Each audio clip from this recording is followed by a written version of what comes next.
An understudied aspect of European history is the legacy of Asiatic steppe invasions that persist to the modern day.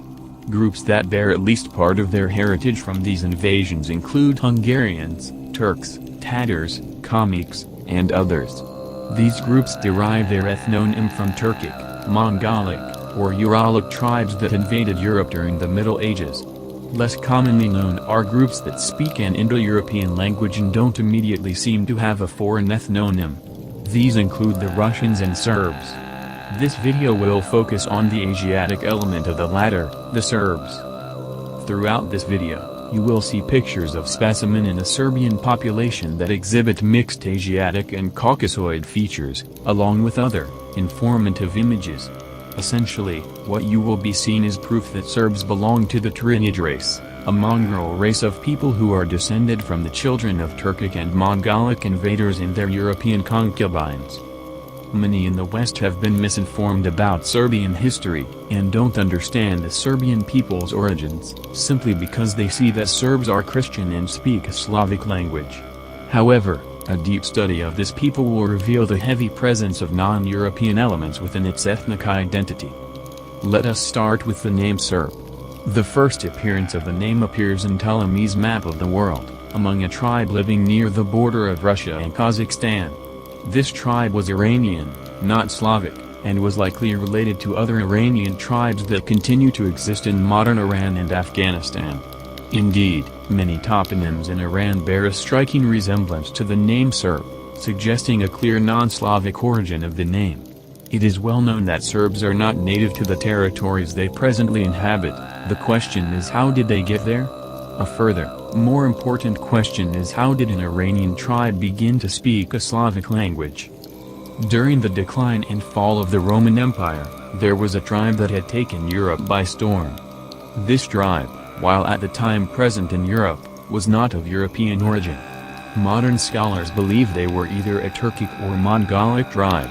I will argue they were Turkic, that originated near the modern borders of China and Mongolia. They were called the Huns by the Europeans, and they had managed to take control of a vast swath of territory outside of the Roman Imperium. This group mixed heavily with the already present tribes in Europe, particularly the Goths and the Slavs.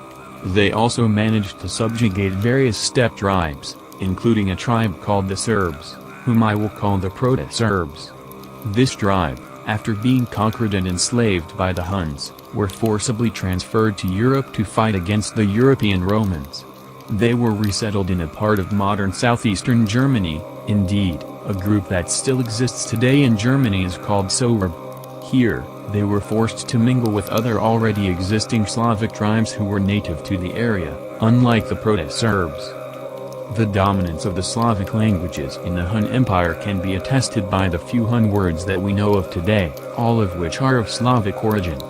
This indicates that a Hun-Slavic coalition existed with a Hun ruling elite, along with other groups such as Goths and obviously Iranians, Proto-Serbs. The reason I believe that the Huns were Turkic is because of the large amount of Turkic loanwords in the Proto-Slavic language. A particularly interesting case is the word for book, kniga, which ultimately comes from Chinese, from whom the Huns likely got it from. This does not mean that Slavs are Huns, it just means that Slavs were culturally dominant in Hun-controlled areas. Regardless, because of this strong Slavic influence within the Hun realms, the Proto-Serbs, who were not originally Slavs, picked up a Slavic language and it became a part of their identity. They continued to live in modern-day Serbian areas, called Lusatia. They are likely related to our Serbs, mixing with Slavs and Huns, and forming a part of the Slavic cultural realm. This continued up until the arrival of another Asiatic group, the Avars. The origin of the Avars is uncertain, much like the Huns, but unlike the Huns, I suspect that they were actually an early Mongolic group, instead of Turkic.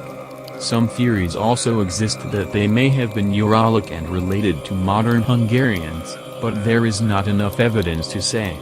The Avars, like the Huns, were a group of nomadic tribes that invaded Europe and subjugated realms outside the Byzantine Empire. One of these groups were the Proto-Serbs, who by this time were a Slavic-speaking group with strong Hun influences.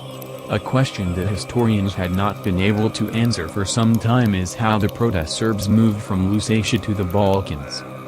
The answer, however, became quite clear as more studies were done on the Avars. The Avar Khaganate, as its kingdom was called, created a superhighway between Slavic areas in the north to the Balkans, with the Pannonian Plain being in the middle. This area had been heavily depopulated, with the native Latin and Illyrian groups having been forced out by invading Asiatic tribes. The Avars united this interior area along with lands stretching north up to modern Poland and south to modern North Macedonia. The stability they created allowed for the moving of peoples within this area, and this is how the Proto-Serbs were able to make it to the Balkans. The first mention of the Serbs in this time period was as a subjugated vassal to the Avars, who were fighting with them in their assaults on European areas of the Byzantine Empire. The Serbs were used essentially as cannon fodder by the Avars, who treated them as slaves. They proved this in Siege of Sirmium against Byzantium, where Proto-Serbs were sent to their gruesome deaths by Avars after the walls had been breached in order to weaken Byzantine defenses, allowing for powerful Avar cavalry to crush Byzantine forces. Their assaults on the native Christian population caused massive devastation, and for a while Constantinople itself was under threat of conquest by Avaric intrusions. The already existing Slavic groups in the Balkans had been invited by the Byzantines to form a bulwark against these invasions, and they lived in what was known as Thrace. They are the ancestors of the Bulgarians and Macedonians. The Avars along with their Serbian subjects and slaves were not invited, however, and their raids posed a threat to civilization itself. It was under this alliance that the Proto-Serbs settled in the Balkans.